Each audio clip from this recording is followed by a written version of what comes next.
The blood-red sun sank behind the jagged mountains as Rebecca Reynolds stared at the paper in her hands, the words blurring through her tears. Notice of foreclosure was stamped across the top in harsh black letters that seemed to mock the 3 years of backbreaking work she'd poured into this land since her husband's passing. Montana Territory, 1878. Rebecca had come west with Thomas 5 years ago, full of dreams and determination. They'd built their modest ranch together, carving a life from the untamed wilderness with nothing but grit and hope. But when Thomas succumbed to pneumonia after a brutal winter, everything changed. The bank had been patient at first, but patience ran thin when profits didn't materialize. Rebecca crushed the notice in her fist, her knuckles white with fury. The Blackwater Mining Company had been circling her property like vultures for months, offering to buy her land for a fraction of its worth. The same company now somehow owned her loan from the bank. There was nothing coincidental about it. "I ain't leaving," she whispered to the empty kitchen. The cabin walls, built by Thomas's hands, seemed to echo her determination back to her, but determination wouldn't pay the $500 she owed. She had 2 weeks before they would legally take everything. The following morning, Rebecca rode into Silverdale, the nearest town, 15 miles from her ranch. The journey took most of the morning, but she needed supplies, and though she wouldn't admit it to herself, human contact. Loneliness had become her constant companion, but today she needed more than pride to sustain her. Main Street bustled with the usual activity. Merchants hawked their wares, cowboys fresh off the trail spent their earnings at the saloon, and proper ladies with parasols gossiped on the boardwalk. Rebecca tied her mare to the hitching post outside Goldstein's general store, brushing trail dust from her plain brown riding skirt. "Mrs. Reynolds." Jacob Goldstein greeted her with a sympathetic smile as the bell above the door announced her arrival. "What can I help you with today?" "Just the usual, Mr. Goldstein. Flour, coffee, and some salt pork if you've got it." She placed her basket on the counter, avoiding his eyes. Jacob was kind, but she couldn't bear pity today. "I heard about the foreclosure notice," he said quietly, measuring coffee beans. "Mighty unfair if you ask me. That Blackwater bunch has been buying up half the valley." Rebecca's jaw tightened. "News travels fast." "Small town," Jacob shrugged, wrapping her purchases. "Sheriff Wilson says they've got plans for a new mining operation. Apparently there's silver in them hills behind your place." This was news to Rebecca. "Silver? On my land," Jacob nodded. "Just rumors, mind you, but it would explain their interest." The store's bell jingled as the door opened. A tall man ducked his head to enter, his broad shoulders nearly filling the doorframe. Rebecca had never seen him before she would have remembered. He wore the practical clothes of a working cowboy, not the flashy get-ups of the drifters who passed through town. Dust from the trail covered his denim pants and faded blue shirt. A worn leather vest hung open, and his face was shadowed by a wide-brimmed hat. "Afternoon," he said, nodding to Jacob, then to Rebecca. His voice was deep with the slight drawl of someone from Texas or perhaps Oklahoma Territory. "What can I do for you, stranger?" Jacob asked. "Need supplies? Just rode in." He removed his hat, revealing dark brown hair and a face weathered by sun and wind. His eyes, startlingly blue against his tanned skin, briefly met Rebecca's before returning to Jacob. "Name's Blake Harrington." "Welcome to Silverdale, Mr. Harrington. Passing through. Might stay a while. Depends on the work." He moved to examine the tools hanging on the far wall, giving Rebecca space to finish her business. She paid for her supplies, the coins representing nearly the last of her money. As she gathered her packages, the cowboy Blake approached the counter. "Pardon, madam," he said, reaching past her for a box of ammunition. Their hands briefly touched, and Rebecca felt a jolt of awareness that startled her. It had been so long since she'd felt anything beyond grief and worry. "Excuse me," she murmured, stepping away. "No harm done." His eyes crinkled slightly at the corners when he almost smiled. "You riding back out of town alone?" Rebecca stiffened. "I managed just fine, Mr. Harrington. Didn't mean to suggest otherwise." He touched the brim of his hat respectfully. "Roads can be dangerous is all." Jacob interrupted. "Mr. Harrington, if you're looking for work, I heard the Reynolds ranch might need hands." He glanced apologetically at Rebecca. That is, if you're still trying to keep things going, Mrs. Reynolds. Rebecca felt heat rise in her cheeks. Her financial struggles were apparently common knowledge. I don't have money for hired help, Mr. Goldstein, not anymore. Blake Harrington studied her with those intense blue eyes. I'm not particular about when I get paid, madam. Been riding fence lines and breaking horses since I was 12, good with cattle too. Why would you work without guarantee of payment? Rebecca asked suspiciously. He shrugged those broad shoulders. Man needs a place to sleep and food to eat. Rest can wait. Rebecca considered him. She did need help desperately. The cattle needed moving to summer pasture, fences needed mending, and there was simply too much work for one person. Still, pride made her hesitate. I appreciate the offer, Mr. Harrington, but Blake, he interrupted, just Blake is fine. Blake, she conceded, but I can't accept charity. It's not charity if I'm working, Mrs. Reynolds. There was a quiet strength in his voice. And I reckon you work harder than most men I know, keeping a ranch going alone. His understanding, free of pity, nearly undid her. Rebecca swallowed hard. 3 meals a day in the bunkhouse, that's all I can promise for now. That'll do, he nodded, finishing his purchases.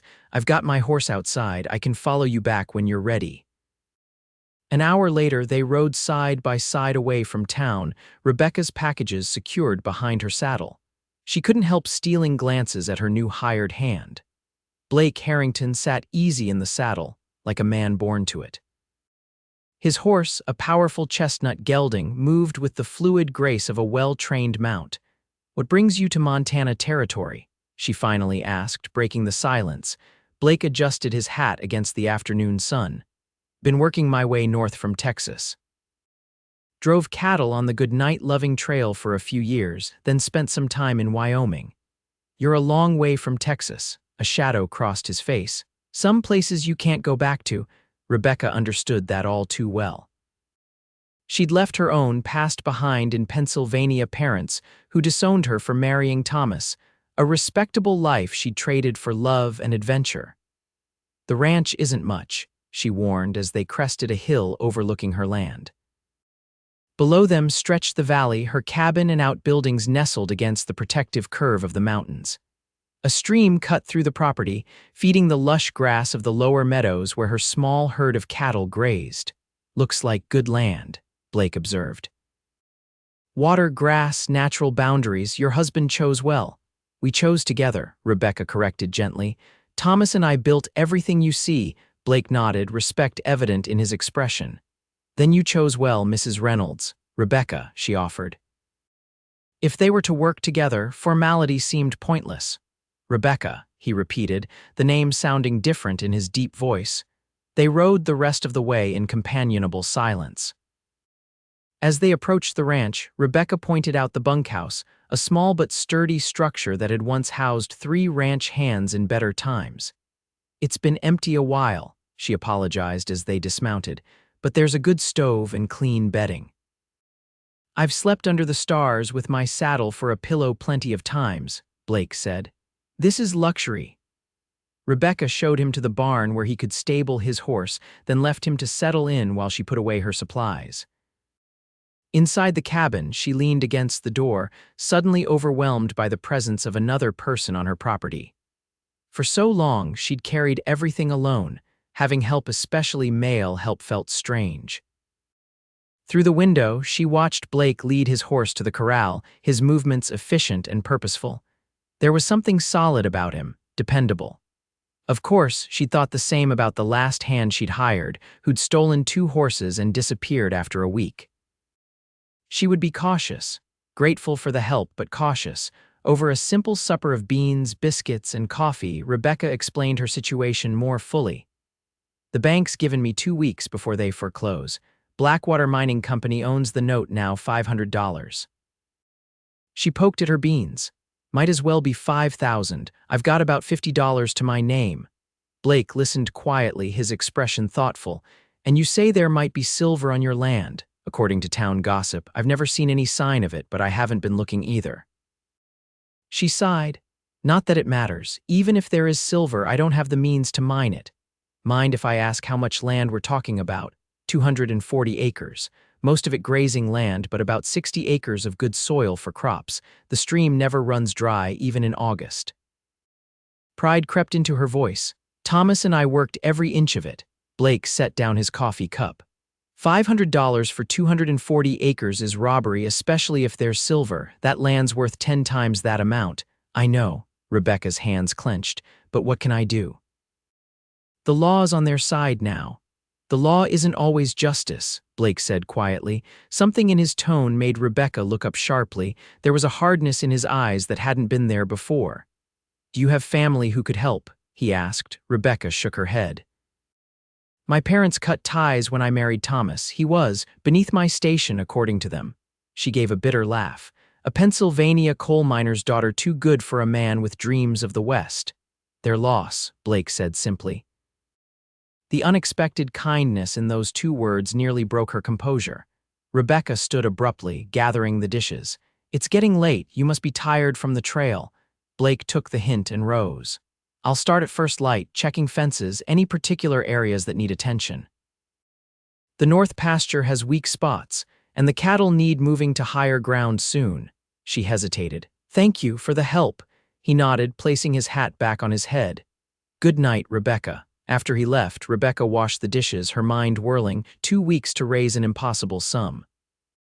And now a stranger offering help with no guarantee of payment. She didn't know whether to be grateful or suspicious. Outside, the Montana night spread its star-spangled blanket over the land she loved.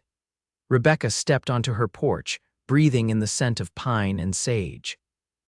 She'd fight for this place until her last breath. Somehow, she had to find a way. In the distance, a light glowed in the bunkhouse window. Blake Harrington was a mystery, but tomorrow he'd be another pair of hands, and right now, that was what she needed most. Dawn painted the mountains gold when Rebecca emerged from her cabin the next morning. To her surprise, smoke already rose from the bunkhouse chimney, and Blake was at the corral, working with one of her horses, a spirited bay gelding that Thomas had never fully broken. She paused to watch. Blake moved with confident authority, his voice a low murmur as he worked. The horse, usually skittish, seemed to respond to his calm demeanor. She'd seen plenty of cowboys break horses through fear and pain. Blake's methods were different, patient but firm. Morning, she called, approaching the corral. Blake touched his hat. Hope you don't mind me starting with this fellow. Seemed like he needed the attention. Thunder hasn't let anyone ride him since Thomas died, Rebecca explained. He was always particular about who handled him. Smart horse. Blake ran a hand down Thunder's neck, knows quality when he sees it. Rebecca felt herself flush slightly. Breakfast will be ready soon if you're hungry. Much obliged. Over breakfast, they outlined the day's work. Rebecca would handle the garden and chickens, while Blake repaired the north pasture fence and checked on the cattle. They worked separately, but with a shared purpose that felt oddly comfortable to Rebecca. By midday, she had weeded the vegetable garden, collected eggs, and prepared a cold lunch of bread, cheese, and apples. She was debating whether to take food out to Blake when she heard hoofbeats approaching. 3 riders appeared on the road to her ranch, men she recognized all too well. Edward Campbell, the Blackwater Mining Company's representative, flanked by 2 hired guns who passed themselves off as company security. Rebecca straightened her shoulders and stepped into the yard to meet them. Campbell was a thin, ferret-faced man in an expensive suit that seemed out of place in the rugged landscape. He removed his hat with exaggerated politeness. Mrs. Reynolds, lovely day, isn't it? State your business, Mr. Campbell. Rebecca had no patience for pleasantries with this man. Campbell's smile thinned. Just checking on your progress regarding our notice. Have you made arrangements to vacate the property? This is my land, Mr. Campbell. I have no intention of vacating. The bank which we now represent disagrees. He produced a folded document from his jacket. Unless you can produce $500 within 13 days, this land will legally belong to Blackwater Mining Company. I'm aware of the terms. One of Campbell's men snickered. Stubborn little thing, ain't she? Campbell shot him a warning glance before returning his attention to Rebecca. Be reasonable, Mrs. Reynolds. We're prepared to offer you $50 for your personal belongings and transportation to the nearest town, more than generous considering the circumstances.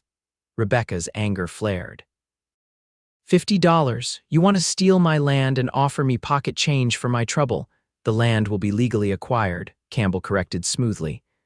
And we have plans that will benefit the entire territory. Progress, Mrs. Reynolds. You can't stand in the way of progress. Your kind of progress leaves good people with nothing, Rebecca shot back. The sound of approaching hooves interrupted their exchange.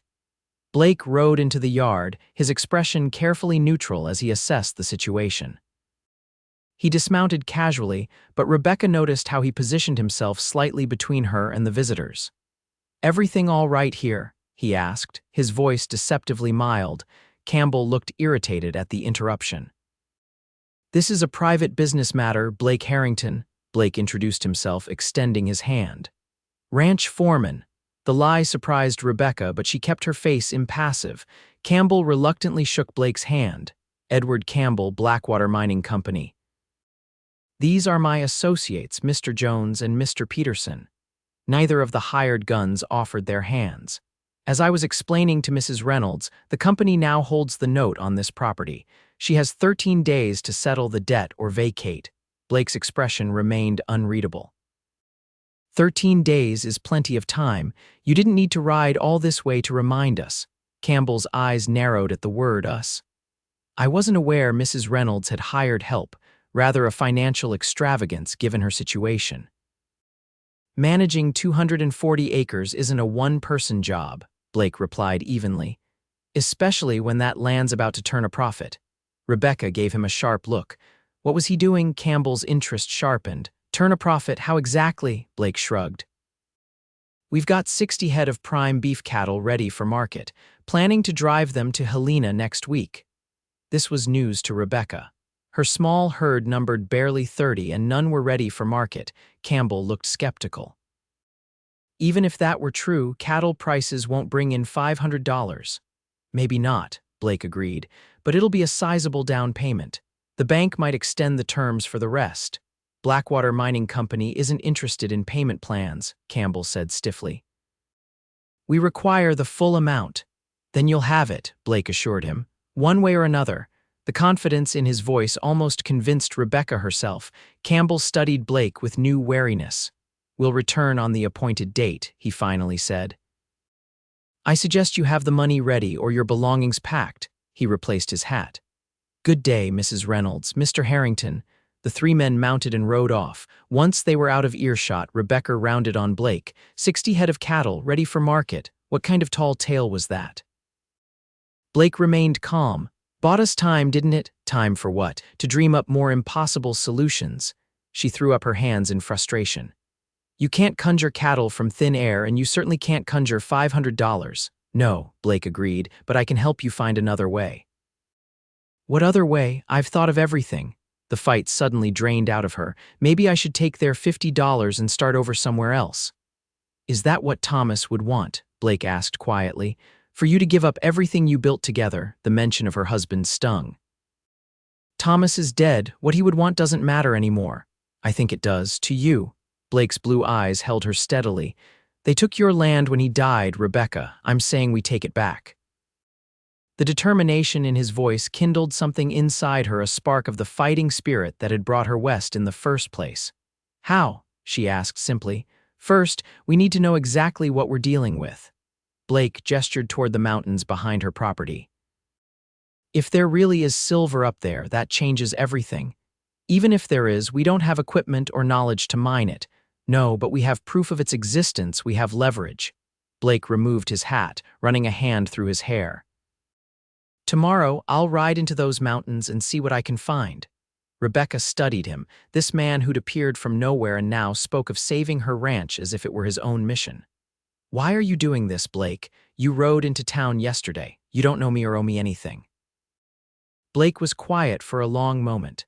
"Let's just say I've seen too many good people lose their land to men like Campbell, and I've got my own reasons for wanting to see Blackwater mining fail." Before Rebecca could press further, he changed the subject. "The north fence is mended. I'll finish checking the rest before sundown." With that, he mounted his horse and rode off, leaving Rebecca with more questions than answers about her mysterious hired hand. That night, Rebecca couldn't sleep. She sat at her kitchen table with paper and pencil, calculating and recalculating her assets.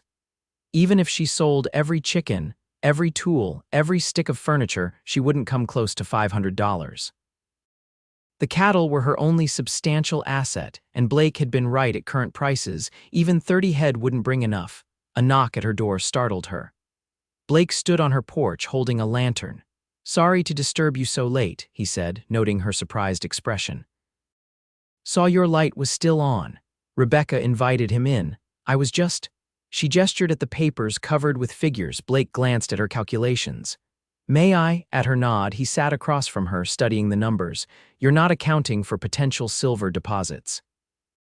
"Because they're just rumors," Rebecca sighed. "For all we know, Campbell made them up as an excuse. Mining companies don't spend money on a hunch," Blake pointed out. "They must have some evidence."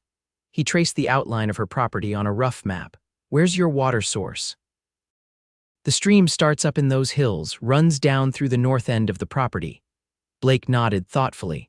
"Tomorrow I'll follow it to the source. If there's silver, there might be traces in the water or surrounding rocks." Rebecca rubbed her tired eyes. "Even if you find something, what then? We don't have time to stake a proper claim and certainly no money to extract ore." "One problem at a time," Blake said. His hand briefly covered hers on the table, a reassuring warmth. "Get some sleep, Rebecca. Things often look clearer in the morning." After he left, Rebecca remained at the table, staring at her hand where his had rested. The simple human contact had affected her more than she cared to admit. Thomas had been gone 3 years, and she'd grown accustomed to loneliness. Blake's presence disrupted that careful isolation in ways both comforting and unsettling.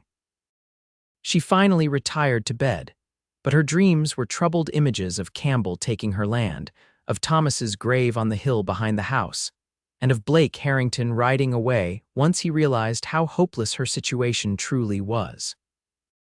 Morning brought clarity, as Blake had predicted, though not in the way Rebecca expected. She woke with the realization that she couldn't simply wait for Blake to solve her problems. She needed to take action herself. After breakfast, while Blake prepared to explore the hills, Rebecca announced her own plans. "I'm riding into town," she said, saddling her mare. "There's a cattle buyer named Johnson who passes through every few months. Jacob Goldstein might know how to reach him." Blake nodded approvingly. "Good thinking. Even if he only buys part of your herd, it's something. What about you? Do you know what to look for up in those hills?" Blake grinned. "I spent 2 years working silver mines in Nevada before I went back to cowboying. I know a promising vein when I see one." This new information about his past intrigued Rebecca, but there wasn't time to inquire further. They parted ways, Blake heading for the mountains while Rebecca rode toward town. Silverdale was quieter than her previous visit. Rebecca headed straight for Goldstein's store, where the proprietor greeted her warmly. "Mrs. Reynolds, twice in 1 week, what brings you back so soon?" Rebecca explained her need to contact Johnson, the cattle buyer. Jacob's face fell. "I'm afraid you just missed him. He came through 3 days ago, headed north to Helena." Rebecca's hope deflated. "When will he return?" "Not for another 2 months, usually." 2 months was far too late. Rebecca thanked him anyway and was turning to leave when Jacob called her back. "There might be another option," he said hesitantly. "William Foster over at the bank, he's not completely unsympathetic to your situation." "Foster, but he works for the bank that sold my loan to Blackwater." "Yes, but he opposed the sale. He was overruled by the other directors." Jacob lowered his voice. "Between us, he's no friend to Blackwater. They pushed his brother off his claim last year, similar tactics to what they're using with you." This was valuable information. Rebecca thanked Jacob and headed to the bank, a modest brick building at the end of Main Street. William Foster was a balding man in his 50s with kind eyes behind wire-rimmed spectacles. He invited Rebecca into his office, closing the door for privacy. "Mrs. Reynolds, I've been hoping you might come see me.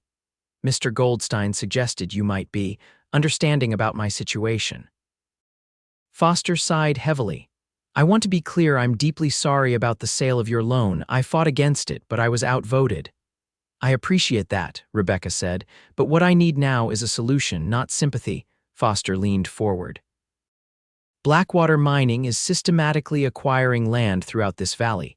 Your property isn't the first and it won't be the last. They're planning something big. Silver mining, I've heard.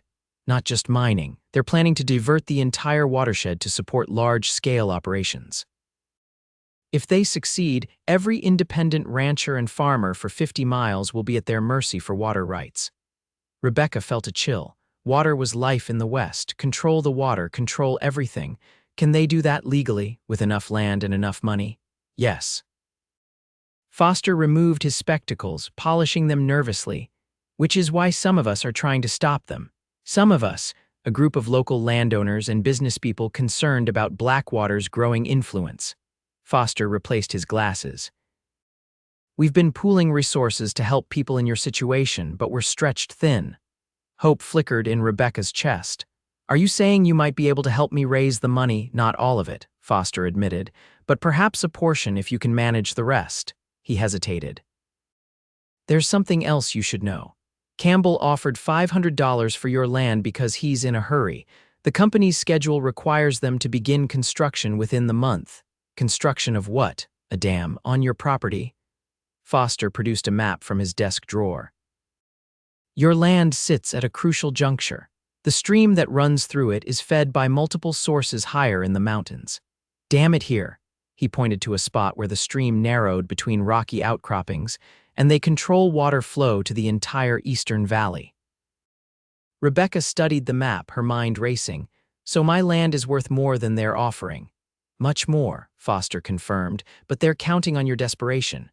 Rebecca stood, a new determination straightening her spine. Mr. Foster, how much could your group contribute toward my loan? $200, possibly $250. It's all we can manage right now. That would leave me to raise the rest within 2 weeks. Foster nodded sympathetically. A tall order, I know. I'll find a way, Rebecca promised. And Mr. Foster, thank you for your honesty. As she left the bank, Rebecca's mind was already formulating plans. $250 from Foster's group meant she needed another $250. If she sold half her cattle, liquidated everything she could spare. Lost in thought, she nearly collided with Edward Campbell coming out of the telegraph office. Mrs. Reynolds, he recovered smoothly. In town for supplies, or perhaps to make arrangements for your departure. Rebecca met his gaze steadily. Neither, Mr. Campbell. I'm exploring my options. Campbell's eyes narrowed. I should warn you, attempting to secure another loan would be futile. Blackwater has considerable influence with financial institutions throughout the territory. Is that so? Sounds almost like you're deliberately trying to ruin me. Business, Mrs. Reynolds, nothing personal. His smile didn't reach his eyes. Though I must say your new ranch hand seems unusually invested in your affairs. Blake Harrington, was it? The way Campbell said Blake's name raised Rebecca's suspicions. He's a good worker. I'm sure he is, just curious where he came from so suddenly. Mr. Campbell, my employees' backgrounds are none of your concern. Campbell adjusted his suit jacket. Perhaps, but I make it my business to know who I'm dealing with. He tipped his hat. Good day, Mrs. Reynolds. 13 days now. As he walked away, Rebecca couldn't shake the feeling that Campbell knew something about Blake that she didn't. The thought troubled her as she completed her errands and began the ride home. The afternoon sun was slipping toward the mountains when Rebecca arrived back at her ranch. She was unsaddling her mare when she heard Blake's horse approaching. He rode in looking tired but oddly triumphant, his clothes dusty from the day's exploration. You found something, Rebecca guessed, recognizing the light in his eyes. Blake dismounted, leading his horse to the water trough. I did, and it's bigger than rumors. He pulled something from his saddlebag, a rock with gleaming silver veins running through it. There's a whole seam of this about 2 miles up the mountain, right on your property. Rebecca took the rock, turning it in her hands. The silver caught the sunlight, winking like stars. This changes everything. It does, Blake agreed, but we need to move fast. I saw fresh boot prints up there. Someone else has been prospecting recently. Campbell's men, most likely. Rebecca filled Blake in on her conversation with Foster. Blackwater needs my land for their dam, but the silver makes it even more valuable to them. Blake listened intently. Foster's group can provide $250. Yes, but we still need the rest. What about the cattle? Rebecca sighed. Johnson won't be back for 2 months. I checked with everyone in town who might buy cattle. No one has the cash or the need right now. Blake was quiet for a moment, thinking. There's another option. Helena's only a 4-day ride. If we start tomorrow with your strongest cattle, we could make it to the livestock market there and back before the deadline. Rebecca questioned. You can't drive cattle alone, and I'm not letting you try. His tone brooked no argument. If we get a fair price in Helena plus Foster's contribution, we might just make it. Rebecca considered the proposal. A cattle drive, even a small one, was risky, but they were running out of options and time. We'd need to leave 15 head behind to maintain the breeding stock, she calculated. Take 15 to market. 15 good beef cattle could bring close to $200 in Helena, Blake estimated. Combined with Foster's money, we'd have enough, Rebecca finished. Hope, that dangerous emotion she'd tried to suppress, blossomed in her chest. We leave at first light, Blake nodded. Pack light, we'll push hard. That evening, they prepared for the journey, checking tack, packing supplies, selecting which cattle to drive. Working together created a sense of partnership that felt strangely natural to Rebecca. Blake moved through her world as if he belonged there, anticipating needs before she expressed them. Over a simple supper, Rebecca finally asked the question that had been nagging at her. Today in town, Campbell seemed interested in you, like he might know who you are. Blake's expression closed. Campbell and I have crossed paths before. Care to elaborate? He set down his fork. It's not a story that reflects well on me. I think I deserve to know, considering we're partners in this venture. Blake studied her for a long moment, then nodded. 3 years ago, I was working for a rancher named Harlow in Wyoming. Blackwater wanted his land for a similar water project. When he refused to sell, they found other means to pressure him. What happened? They hired local thugs to sabotage his operation, poisoned wells, stampeded cattle, burned fences. Blake's voice hardened. Harlow was a good man. He'd given me a chance when others wouldn't. When we caught 2 men cutting his fences one night, things escalated. Rebecca waited, sensing there was more. One of them drew on me. I shot him. The other ran. Blake's eyes met hers, unflinching. The man died. Turned out he was the younger brother of Blackwater's regional manager. Self-defense, Rebecca said. The local sheriff saw it that way too, but Blackwater has deep pockets. Suddenly there were witnesses claiming I shot an unarmed man. A warrant appeared for my arrest. So you ran. Blake nodded. Harlow urged me to go, said he'd handle things. Last I heard, he was still fighting Blackwater in court while I had a price on my head in Wyoming territory. Rebecca absorbed this information. And Campbell, does he know you're the man from Wyoming? If he doesn't yet, he will soon. Men like Campbell have long memories and longer reach. This complicates things, Rebecca said, thinking of their plan. If Campbell identifies you before we return. I'll be careful, Blake assured her. And Rebecca, I'm not proud of having to run, but I don't regret defending Harlow or his land. The quiet conviction in his voice moved her. Whatever his past, Blake Harrington was a man who stood by his principles. We should get some rest, she said finally. Tomorrow will come early. Blake stood to leave, then hesitated. There's something else you should know. The silver deposit, I found it substantial. Potentially worth thousands, not hundreds. With the right backing, you could develop it yourself. One battle at a time, Rebecca reminded him. First we save the ranch. Blake smiled, the expression transforming his serious face. Yes, madam, first we save the ranch. Dawn had barely broken when they set out the next morning. Rebecca had left her neighbor, old Mr. Jenkins, instructions for caring for the remaining animals during their absence. The 15 cattle they'd selected were in good condition, if not prime market weight. The first day's travel was arduous but uneventful. They pushed the small herd steadily northward, following the stage road toward Helena. Blake took the lead while Rebecca rode flank, keeping the cattle moving in a manageable group. By nightfall, they'd covered nearly 20 miles, good progress for a small drive. They made camp in a sheltered hollow with good grass for the cattle. After securing the herd, Blake built a small fire while Rebecca prepared a simple meal of beans and salt pork. The routine felt oddly domestic, as if they'd been working together for years rather than days. We keep this pace, we'll reach Helena on the 4th day, Blake said, accepting the tin plate Rebecca offered. Allow a day for the sale, 2 days to return. We'll be cutting it close. Rebecca nodded, staring into the fire. If something goes wrong. It won't, Blake said firmly. But if it does, we adjust, always another way. His confidence was reassuring. They ate in companionable silence, the stars emerging overhead in the vast Montana sky.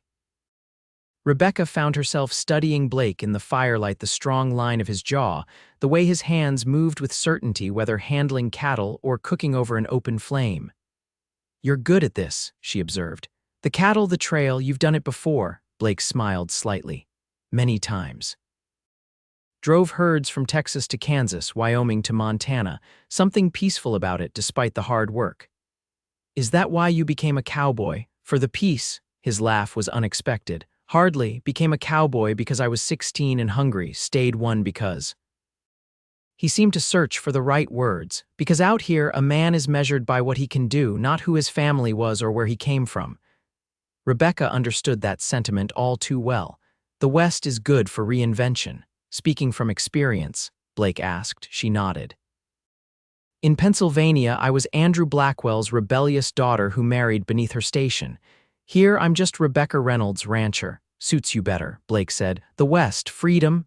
Yes, she agreed softly. It does. Their eyes met across the fire, and Rebecca felt a flutter of awareness that had nothing to do with their precarious situation. Blake looked away first, clearing his throat. We should turn in. Early start tomorrow. Rebecca nodded, retreating to her bedroll while Blake took first watch with the cattle. As she lay beneath the stars, she found herself wondering what it might be like if Blake Harrington became a permanent fixture at her ranch, not just as hired help, but as something more. The thought both thrilled and terrified her. The next 2 days followed a similar pattern: long hours in the saddle, quiet evenings by the fire. Rebecca and Blake fell into an efficient rhythm, anticipating each other's needs, sharing stories of their past lives. She learned he'd grown up on a small farm in East Texas, lost to taxes after his father died in the war between the states. He discovered she'd been educated at a ladies' seminary in Philadelphia, much to her wealthy parents' disappointment when she abandoned that life for Thomas and the West. On the third night, camped just a day's ride from Helena, the weather turned. Dark clouds rolled in from the west, bringing with them the sharp scent of approaching rain. Blake hastily constructed a lean-to of canvas and branches to give Rebecca some shelter. Storm's coming, he observed, securing their supplies. Might slow us down tomorrow. Rebecca studied the ominous sky. We can't afford delays. We'll manage, Blake assured her. Cattle might actually move faster with a little rain to cool them down. The first fat drops began to fall as they finished their preparations. By full dark, the rain was coming down in sheets, drumming against the canvas shelter.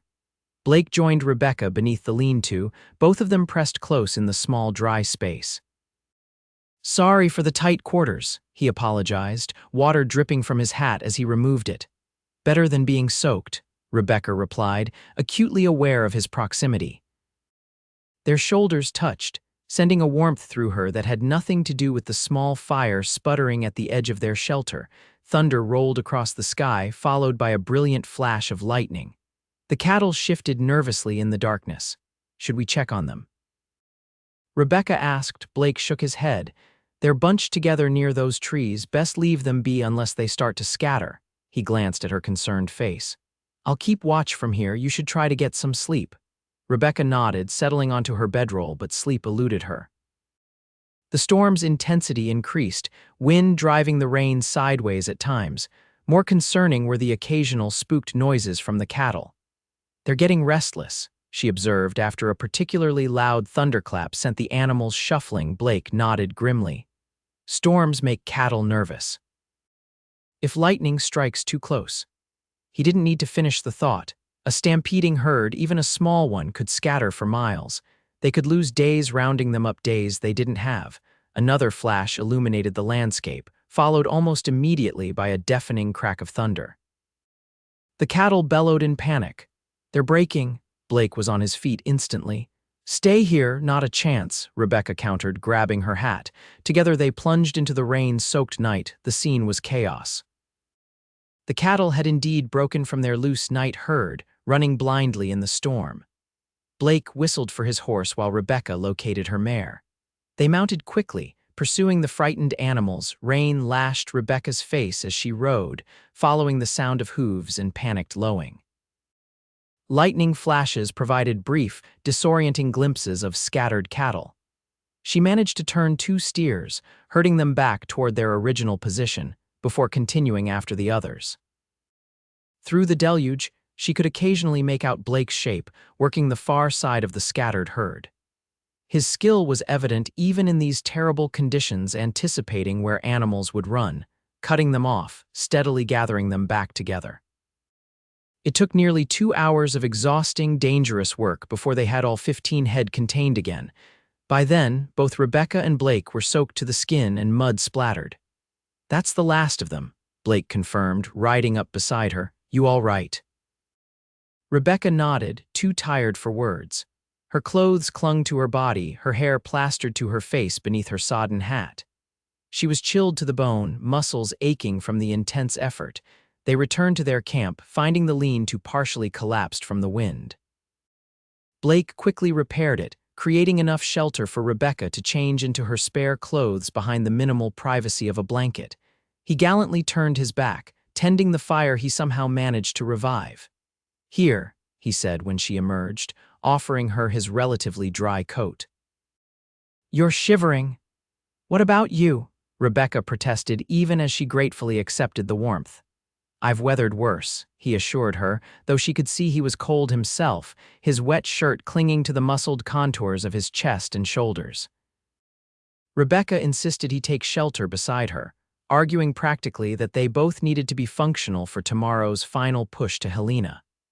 Reluctantly, he agreed, settling beside her under the patched lean-to. The storm gradually subsided to a steady rain.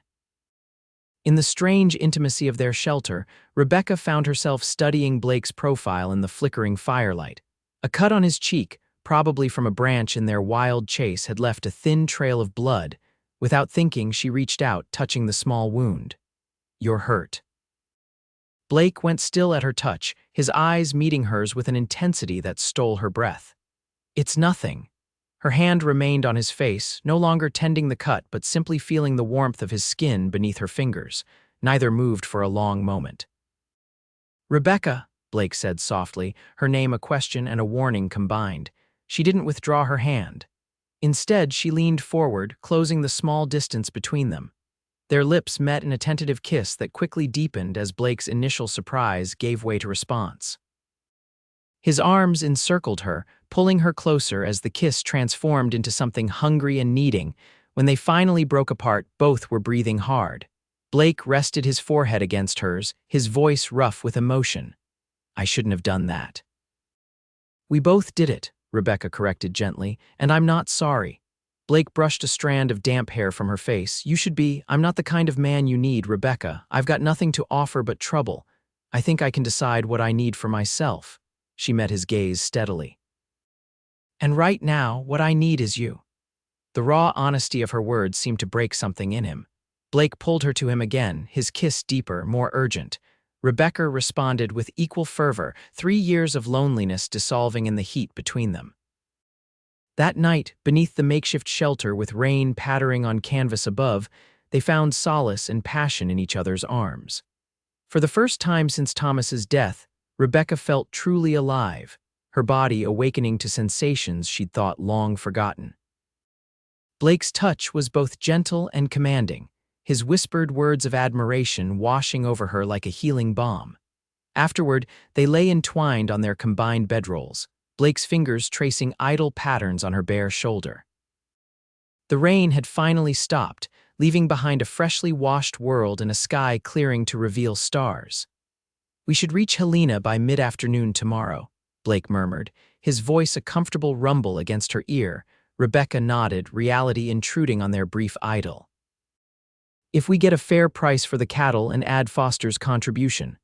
We'll save your ranch," Blake finished. "Our ranch." The possessive pronoun sent a flutter through Rebecca's chest. "Our ranch," Blake shifted, looking into her eyes. "If you'll have me, not just as a hired hand." The proposal, for that's what it was, hung in the air between them. Rebecca searched his face, seeing hope and vulnerability there. "Blake Harrington, are you asking to court me properly or just to share my land?" A slow smile spread across his face. "Both, I reckon. Though I suspect courting typically comes before what we just did." Rebecca laughed, the sound bright in the night air. "We've never done anything in the proper order, have we? Met one day, partners the next, and now—" "Now," Blake prompted. "Now I think I'm falling in love with a man I barely know," she admitted, "and it terrifies me almost as much as losing my ranch." Blake's expression grew serious. "I won't pretend I'm without complications, Rebecca. The warrant in Wyoming is real. Campbell could make trouble if he connects me to that incident. We'll face that if it comes," Rebecca said firmly. "Together." He kissed her then, sealing their unorthodox agreement. Outside their shelter, the cattle had settled. The night was peaceful. And for the first time in days, Rebecca allowed herself to believe that everything might actually work out. They reached Helena shortly after noon the following day, driving their small herd into the bustling territorial capital. The livestock yards were busy, cattlemen from throughout the region bringing their stock to market. Blake handled the negotiations while Rebecca observed, impressed by his knowledge and confidence in extracting the best possible price. By sunset, they had $220 in payment for their cattle, more than Blake had estimated, thanks to his shrewd bargaining. Combined with Foster's promised $250, they would have more than enough to pay off the loan. They celebrated with a proper meal at a restaurant near the stockyards, their first hot food in days. Across the table, Blake looked more relaxed than Rebecca had yet seen him, the worry lines around his eyes softened by their success. "Tomorrow we start back," he said, raising his coffee cup in a mock toast. "If we push hard, we'll reach the ranch with 2 days to spare before Campbell's deadline." Rebecca nodded, though a new worry had been nagging at her. "Blake, what if Campbell recognizes you, if there's truly a warrant?" "We'll cross that bridge when we come to it." He reached across the table, taking her hand. "Right now, let's enjoy our victory." They spent the night at a modest hotel, sharing a room without pretense or apology. In the privacy of their temporary sanctuary, they made love with a newfound tenderness. The desperate passion of the stormy night transformed into something deeper and more deliberate. Morning came too quickly. They set out at first light, riding hard toward home with their precious cargo of band notes secured in Blake's saddlebags. The return journey was faster without cattle to drive, but still demanding. They stopped only when necessary, making camp late and rising early. On the afternoon of the second day, they crested the final ridge overlooking Rebecca's ranch. The sight of her cabin and outbuildings in the distance brought a rush of emotion, relief, pride, and something else, the sense of returning to where she belonged. Blake reined in beside her. "Home," he said simply. Rebecca nodded, unexpected tears pricking her eyes. "Yes, home." They rode the final miles in companionable silence, both lost in their own thoughts. As they approached the ranch yard, however, Blake suddenly tensed, his hand moving to the rifle in his saddle scabbard. "Riders," he said tersely. "At the cabin." Rebecca followed his gaze. 3 horses were tied at her front porch. Even at this distance, she recognized Edward Campbell's distinctive gray stallion. "They're early," she said, anger replacing her initial alarm. "The deadline isn't for 3 more days." Blake's expression was grim. "Stay behind me." They approached cautiously. As they neared the cabin, the door opened and Campbell emerged, flanked by his 2 hired guns. All 3 men wore smug expressions that set Rebecca's teeth on edge. "Mrs. Reynolds," Campbell called, "and Mr. Harrington. What a surprise to find you returning today." Blake dismounted smoothly, helping Rebecca down before positioning himself slightly in front of her. "You're trespassing, Campbell. Our business isn't concluded until the day after tomorrow." Campbell smiled thinly. "I'm afraid circumstances have changed. You see, we've had some concerning reports about your associate." He produced a folded paper from his jacket. "This arrived by telegraph yesterday. A warrant from Wyoming Territory for the arrest of one Blake Harrington, wanted for the murder of James Sullivan." Rebecca felt Blake stiffen beside her. "That charge was dismissed," he said evenly. "Self-defense." Not according to this, Campbell countered. Sullivan was unarmed according to sworn testimony, and you fled prosecution. He glanced at his men. As law-abiding citizens, we're obligated to detain you until the proper authorities arrive. Rebecca stepped forward. This is nonsense. You're not lawmen, Campbell. You have no authority here. Perhaps not, Campbell conceded, but we do have this. He produced another document. A revised notice from the bank accelerating the terms of foreclosure due to evidence of fraudulent activity by the property owner, namely harboring a known fugitive. That's impossible, Rebecca protested. The bank can't change terms without cause. The bank can do whatever protects its interests, Mrs. Reynolds. William Foster reluctantly agreed when presented with the facts. Rebecca's heart sank. Foster had been their ally if Campbell had managed to pressure him. We have the money, she said firmly. $500 as agreed. Campbell raised an eyebrow. Do you indeed? How fortunate. However, the new total is $750, accounting for additional fees and penalties. Blake's voice was dangerously quiet. This isn't about money, Campbell. It's about water and silver. You want this land at any cost. Business, Mr. Harrington, just business. Campbell signaled his men, who moved toward Blake with clear intent. Now, we can do this the easy way. You come with us peacefully, Mrs. Reynolds signs over her deed, and everyone lives to see another day. And the hard way? Blake asked, his hand hovering near his holstered revolver. Campbell's smile vanished. You don't want to find out. The tension in the yard was palpable. Rebecca could see Blake calculating odds, 3 against 1. Even with her help, the situation was precarious at best. Wait, she said suddenly. Let me get the money. Show you were negotiating in good faith. Campbell considered, then nodded. Very well. But your friend stays right here where we can see him. Rebecca hurried into the cabin, her mind racing. The money was in Blake's saddlebags, not inside. She needed a different strategy, a way to buy time or change the balance of power. Her eyes fell on Thomas's old shotgun, mounted above the fireplace. She took it down, checking that it was loaded as Thomas had always kept it. The familiar weight in her hands gave her courage. When she returned to the porch, shotgun held casually but visibly at her side, she saw the dynamic in the yard had shifted. Blake now stood with his back to the barn, Campbell's men having maneuvered to flank him. Mrs. Reynolds, Campbell said warily, eyeing the shotgun, there's no need for that. I disagree. Rebecca descended the porch steps steadily. You're threatening a man on my property and attempting to steal my land through false claims. I'd say there's every need. She moved to stand beside Blake, the shotgun now aimed squarely at Campbell. Here's what's going to happen. You and your men are going to leave. Now, the original terms stand $500 due the day after tomorrow. Campbell's face darkened with anger. You're making a serious mistake. The only mistake was thinking I'd roll over and let you take what's mine. Rebecca's voice was steel. My husband died defending this land. I'm prepared to do the same. The standoff stretched, tension crackling like lightning before a storm. Finally, Campbell gave a curt nod to his men, who reluctantly lowered their weapons. This isn't over, he warned. The warrant for Harrington is real. And the bank will foreclose. Then do it legally, Blake countered. In the meantime, get off this land. Campbell and his men mounted up, their expressions promising future retribution.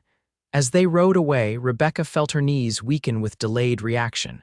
Blake caught her elbow, steadying her. That was either the bravest or the most foolish thing I've ever seen, he said, a mix of admiration and concern in his voice. Rebecca let out a shaky laugh. Probably both. She lowered the shotgun. What do we do now if the warrant is legitimate? It is, Blake confirmed grimly. Though the circumstances weren't as Campbell described, we need to talk to Foster, find out if he really agreed to change the terms. They secured their horses and counted the money from Blake's saddlebags, $220 from the cattle sale. Combined with Foster's promised contribution, they would have the original $500 with room to spare. But if the new amount was accurate, we could sell more cattle, Rebecca suggested without conviction, knowing they'd already sold all they could spare. Blake shook his head. There's not enough time. He paced the cabin floor, thinking, the silver, if we could prove its existence, register a proper claim. That takes weeks, Rebecca said. We have 2 days. Blake stopped pacing, his expression resolute. There's another way, but you're not going to like it. The next morning found them riding into Silverdale, determination in their faces and a carefully constructed plan between them. Their first stop was the bank, where they requested a meeting with William Foster. The banker looked genuinely distressed to see them. "Mrs. Reynolds, Mr. Harrington. I didn't expect you until tomorrow. We heard there were changes to our arrangement," Rebecca said coldly. $750 instead of $500, Foster winced. Campbell presented evidence that Mr. Harrington is a wanted man. The bank's policy on criminal association is quite strict. The charges are false, Blake interjected, but that's not why we're here. He placed a small leather pouch on Foster's desk. "Open it." Foster did so, his eyes widening at the sight of the silver-laden rock samples inside. "Where did these come from?" "My property," Rebecca answered. "The northeast ridge, to be precise.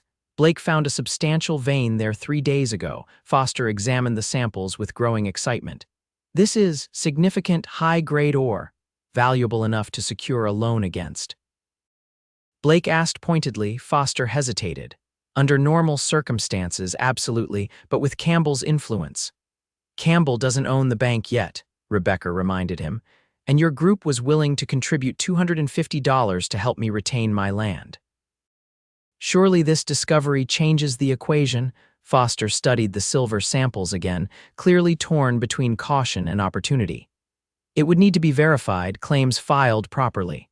"Which we can do after securing my property," Rebecca pressed. "Right now, we need to know if you stand with us or with Blackwater." Put so directly, Foster straightened in his chair. "My brother lost everything to them. I won't be party to them taking your land as well." He lowered his voice. The new terms were coerced. "I can revert to the original agreement, $500 by tomorrow's deadline." Relief washed over Rebecca. "And your group's contribution? Still available," Foster confirmed. $250 as promised. With the cattle money, they were still $30 short. But it was close enough to give them hope. "Thank you," Rebecca said sincerely. "We'll return tomorrow with the full amount." As they left the bank, Blake steered Rebecca toward the sheriff's office. "Time to address the warrant," he said grimly. Sheriff Wilson was a grizzled veteran of the frontier, his weathered face testifying to decades of hard living and harder decisions. He listened impassively as Blake explained the situation in Wyoming, the confrontation, the shooting, and Blackwater's manipulation of witnesses afterward. "Campbell showed me the telegram about the warrant," Wilson confirmed when Blake finished. "Wanted me to arrest you on sight." "And?" Blake asked evenly. Wilson snorted. "And I told him I'd look into it, which I did." He produced a telegram from his desk. "Contacted the sheriff in Laramie directly. Turns out the new evidence that reopened your case is mighty suspicious. Witnesses changing their stories 3 years later, coincidentally right when Blackwater finally won their lawsuit against Harlow." Hope flickered in Blake's chest. "What are you saying?" "I'm saying I've got no interest in arresting a man on a dubious warrant from another territory, especially when that warrant serves Blackwater's interests." Wilson leaned back in his chair. "That said, clearing your name properly will take time and likely a trip back to Wyoming to sort things out." "Time we don't have right now," Rebecca interjected. Wilson nodded, understanding. "Campbell's not going to let this go easily. He's got too much invested in your land, madam." "So we've gathered," Blake said. "But if we can pay off the loan tomorrow." "You'll legally own the property free and clear," Wilson confirmed. "Won't stop them trying other tactics, but it buys you time." They thanked the sheriff for his candor and left, both processing this new information. On the boardwalk outside, Rebecca turned to Blake. "We still need $30 by tomorrow." Blake nodded, his expression determined. "And I know how to get it." His solution was unorthodox but effective. At the saloon, Blake approached the owner about organizing an impromptu poker game, using his renowned skills at cards to generate the remaining funds. Rebecca watched anxiously from a corner table as Blake played hand after careful hand, neither reckless nor overly cautious, steadily building a modest pile of winnings. By midnight, he had accumulated $42 more than enough to cover their shortfall. As they rode back to the ranch under a canopy of stars, Rebecca felt the first real stirrings of hope. "Tomorrow we pay off the loan," she said, still hardly believing it possible. "And then," Blake reached across to take her hand, "and then we register your silver claim properly. Build something together if you're still of a mind to have me around." Rebecca squeezed his hand. "I think I could be persuaded." The following day dawned clear and bright, as if the weather itself approved of their plans. Rebecca and Blake rode into town early, determined to conclude their business before Campbell could create new obstacles. Foster was waiting at the bank, visibly relieved to see them. "I was concerned you might not make it." Campbell was here at opening, asking about foreclosure proceedings. "We have the money," Rebecca announced, placing the full $500 on his desk, $250 from Foster's group, $220 from the cattle sale, and $30 from Blake's poker winnings. Foster counted it carefully, then prepared the paperwork that would officially clear Rebecca's loan and secure her full ownership of the property. "Sign here," he instructed, indicating the appropriate lines. As Rebecca put pen to paper, the bank's door opened. Edward Campbell stood in the doorway, his expression darkening as he took in the scene. "What's happening here, Foster?" he demanded. Foster straightened, newfound courage in his bearing. "Mrs. Reynolds is paying off her loan in full as per the original agreement. Her property is no longer under threat of foreclosure." Campbell's face flushed with anger. "We had an arrangement made under duress," Foster countered. "The bank has reconsidered its position." Campbell turned his fury on Rebecca and Blake. "This isn't over." "That silver belongs to Blackwater." "No," Blake said calmly. "It belongs to whoever owns the land and files the proper claim. As of right now, that's Rebecca Reynolds." Campbell stepped forward menacingly, but Sheriff Wilson's timely arrival at the bank door gave him pause. "Problem here?" Wilson asked mildly, though his hand rested near his holstered revolver. Campbell glanced between them, recognizing his defeat at least for the moment. "This isn't over," he repeated, storming out. Wilson watched him go. "Man doesn't take disappointment well," he observed dryly. "You two might want to watch your backs for a while." "We intend to," Blake assured him. With the paperwork completed and the loan officially satisfied, Rebecca and Blake left the bank with a profound sense of accomplishment. In just 2 weeks, they had gone from impending disaster to unexpected triumph. "What now?" Rebecca asked as they mounted their horses for the ride home. Blake smiled, the expression transforming his serious face. "Now we build something together. Starting with registering that silver claim properly. And after that," she returned his smile, happiness bubbling through her like a clear spring. "After that," Blake said, "I believe I promised to court you properly, Mrs. Reynolds, though we might have things a bit out of order." Rebecca laughed, the sound bright in the morning air. "I've never been one for convention, Mr. Harrington." They rode home side by side, toward a future neither had imagined possible just 2 weeks before. The land stretched before them, no longer a burden of debt and worry, but a promise of opportunity and partnership. 3 months later, the Reynolds-Harrington silver mine produced its first significant ore, vindicating Blake's initial assessment of the deposit's value. The profits allowed them to hire proper help for the ranch, repay Foster's group, and begin planning expansions to both the mining operation and the cattle business. Campbell and Blackwater Mining made several more attempts to acquire the property through various legal maneuvers, but each failed. With growing evidence of corruption in their Wyoming operations coming to light, the company's influence in the territory began to wane. Blake's legal troubles in Wyoming were eventually resolved with the help of Sheriff Wilson's contacts and testimony from his former employer, Harlow. The warrant was formally withdrawn, allowing Blake to move freely without fear of arrest. On a crisp autumn evening, with the first snow dusting the distant peaks, Blake and Rebecca stood on their porch, surveying their domain. The ranch buildings gleamed with fresh paint, the cattle grazed contentedly in the lower pastures, and smoke rose from the bunkhouse where their small crew of workers had settled in for the season. "Hard to believe how close we came to losing all this," Rebecca mused, leaning against Blake's solid warmth. "Some things are worth fighting for," he replied, his arm tightening around her waist. "This land, this life." He turned her to face him. You. Rebecca smiled up at the man who had ridden into her life when she needed him most. They took my land when Thomas died, she said softly, and you said you'd take it back. We took it back, Blake corrected, together. As the sun set behind the mountains they both loved, Blake Harrington kissed his wife with the same determination and tenderness that had characterized everything about their unlikely partnership. What had begun as a desperate alliance had blossomed into something neither had expected to find again, a love as vast and enduring as the Montana sky above them, and as solid as the silver, rich earth beneath their feet. The Reynolds Harrington Ranch prospered in the years that followed, becoming one of the most successful operations in the territory. The silver mine provided capital, but it was their shared vision and complementary strengths that built their empire. Blake's practical knowledge of ranching and Rebecca's keen business sense proved an unbeatable combination.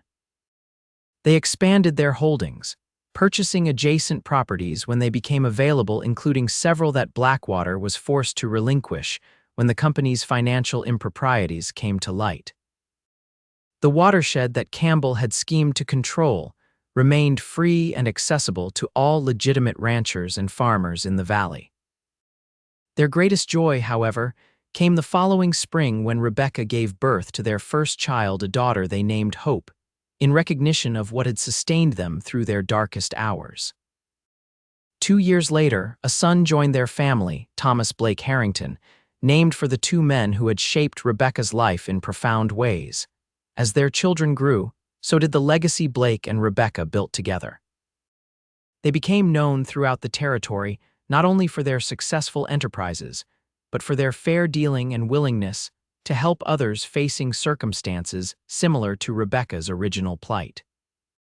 The group Foster had organized evolved into a formal association of landowners dedicated to protecting independent operators from corporate overreach. Blake often remarked that he'd found in Montana what had eluded him throughout his wandering years, not just a place to belong, but a purpose greater than survival. Rebecca, for her part, discovered that the strength she'd found in widowhood could be magnified rather than diminished by sharing her life with a true partner. Together, they transformed a desperate last stand into a lasting testament to determination, courage, and the power of love to create something from nothing. Their story became legend in the valley, how they took her land when he died, and how a cowboy said, "Then I'll take it back," a promise kept beyond anyone's wildest expectations.